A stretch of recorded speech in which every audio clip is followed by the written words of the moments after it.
President-elect Joe Biden today heading to his beach house in Rehoboth, Delaware with his family. No public events scheduled, while outgoing President Trump is tweeting furiously not just falsehoods about the election, but literally deranged and debunked conspiracy theories. Trump still refusing to acknowledge the plain fact that he has been defeated by President-elect Joe Biden and has, for the most part, Mr. Trump, withdrawn from public view. The coronavirus pandemic, meanwhile, is getting worse, but President Trump is still refusing to develop any new plan to combat this crisis, with several more of his own advisors contracting coronavirus after attending campaign events around Election Day. So, in essence, President Trump appears to be desperately, even pathetically, fighting to keep a job that he has no apparent interest in responsibly performing. And while most Republican lawmakers are completely enabling this behavior, a small number are now doing the bare minimum by acknowledging the simple fact that President-elect Joe Biden won. Let's reiterate this for viewers out there who might be worried because of this unprecedented, unhinged behavior by the outgoing president. Legal experts, Democrats and Republicans, say there is no credible path for Donald Trump to challenge the election results in all, or even really any, of the states that he needs to reverse their results so he can win the election that he clearly, legally, and legitimately has lost. Now, officials in the White House know this and acknowledge it privately. Republicans in Congress know this and acknowledge it privately. The only questions remaining are the extent to which President Trump will continue to be a sore loser and the lies that he will continue to tell his supporters on his way out the door. But none of that is going to change what happens on January 20th, when President-elect Joe Biden takes the oath of office and moves into the White House. And as CNN's Caitlin Collins reports for us now, one person who spoke to President Trump is now describing the president as dejected over his rejection by American voters. President Donald Trump remained behind closed doors today with no public appearances on the horizon. He hasn't taken questions from reporters in over a week and hasn't spoken publicly since last Thursday. Instead, he's waged war against the election from his phone, firing off tweets claiming without evidence the race was fraudulent, as his advisors privately wonder how long he'll keep going. Sources tell CNN the president has been dejected following his loss, but has continued to meet daily with political advisors who are doubtful their legal challenges will succeed. Several said it's only a matter of time before Trump acknowledges his loss, but they believe that will come with a tease that he'll run in 2024. When someday I leave, whether it's in 4 years, 8 years, 12 years, 16 years. As Trump holds out, more people in his party are urging him to accept defeat. Fox News' Geraldo Rivera posted this message telling his friend his hard-fought race has come to an end. You came so close in this election, but time coming soon to say goodbye with grace and dignity. Karl Rove, who advised the Trump campaign this year, wrote in a Wall Street Journal op-ed that Trump should do his part to unite the country by leading a peaceful transition and letting grievances go. At least 5 GOP senators are now publicly calling for Joe Biden to receive access to classified briefings the Trump administration has blocked. And if that's not occurring by Friday, I will step in as well and to be able to push and to say this needs to occur. The White House press secretary, who is paid by U.S. taxpayers but appeared on Fox News today as a Trump campaign advisor, referred questions about whether Biden should receive intelligence briefings back to her own office today. Has the president considered that?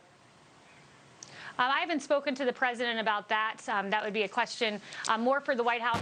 As Trump fights his legal battles, the White House is still dealing with the fallout from an indoor election night party now tied to several cases of COVID-19.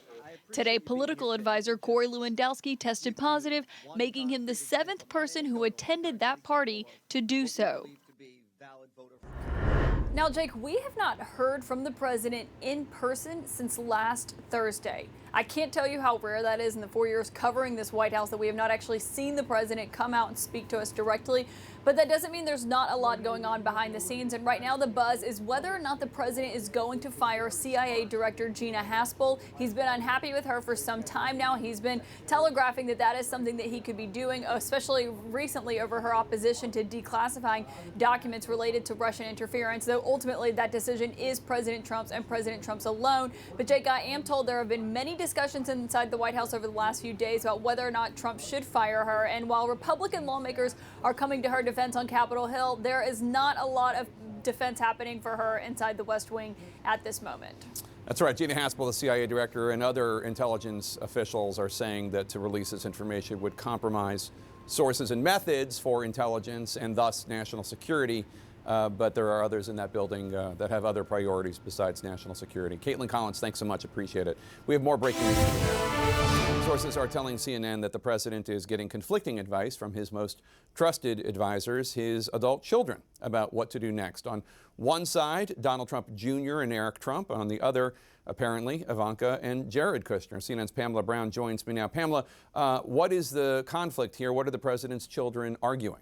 Well, we're seeing the difference in approach publicly, Jake, with tweets from Ivanka Trump and then her two brothers, Eric Trump and Don Jr. But my team, me and my colleagues, Gloria Borger, Dana Bash, Betsy Klein, Kate Bennett, we are told that behind the scenes there is also a different approach in talking to the president as he tries to figure out how to come to grips with his loss in this election. Our sources are telling us that Ivanka Trump and her husband Jared are really trying to navigate this delicately, that they have accepted that he has lost, but that doesn't mean they want the legal fight and the recount not to happen. They want that to still happen, but only for future elections to ensure integrity for the future. They know they have accepted that President Trump lost, and so they want to figure out a way for the president to save face and have a graceful exit. On the other hand, you contrast that with Don Jr. and Eric Trump, where they have been much more aggressive, much more gun-ho. They want an aggressive fight. They want to do everything they can to change the outcome of this election. They still believe there is hope to do that. And so you're getting these competing, suggestions to the president. But it is important to point out, Jake, that Ivanka Trump is someone that the president, as we know, relies on heavily on a myriad of topics as he has been president, because she's also one of his only children, his only child, I should say, who is in the West Wing acting as an advisor. But we do know that behind the scenes, Jake, he also has started to come around to the idea that he has lost this, even though we don't think he's going to concede. There's a lot of discussion and acceptance about figuring out a way for this to all end, Jake. Well, I don't understand fully, because if Ivanka and Jared are focused on allowing the president to save face and providing him with an off-ramp to lose with some dignity, it's a little late for that. I mean, that ship has sailed. The question is just how much less dignity can he leave with? Do you have any sense of why and how Ivanka's approach is different from Don Jr. and Eric? Right. And look, they're not going to be able to change him, right? And even before this election, the president said he wasn't going to accept the results if he lost, that it was rigged. One aspect that he's thinking about in all of this is he feels like Hillary Clinton never acknowledged that he won the election, so he doesn't want to give that dignity to Joe Biden. That's all part of the thinking and the discussion in the White House. But for Ivanka Trump and for Jared Kushner, frankly, they're thinking about their futures. Ivanka knows that her future is very much tied to her father's. Jared Kushner has done a lot of work in the Middle East in that portfolio during his time in this administration. And they don't want that all to just be undone by Joe Biden if there is not a better exit. But as you point out, we are how many days since Election Day, or since the race has been called for Joe Biden, and the president has still not accepted that he is the president-elect. It has still not paved the way for the transition to go. But there are certainly discussions going on behind the scenes among the president's children and advisors, Jake. You can't even compare it to Hillary Clinton, who conceded the night of the election, and Obama and the Obama administration began letting the transition process happen. At this point, 4 years ago, Trump had visited Obama at the Oval Office. You can't. Okay, yeah, I get but it. let me just. You're right. So Hillary Clinton did concede, and that is what I point out to sources who bring this up as some sort of comparison. But in the White House, the feeling is, and I'm just conveying what they are saying, is that Hillary Clinton talked about Russian interference and Comey and so forth, and therefore, they feel like she did never acknowledge that Trump actually won, and that has stuck with him. And we know, Jake, he holds grudges.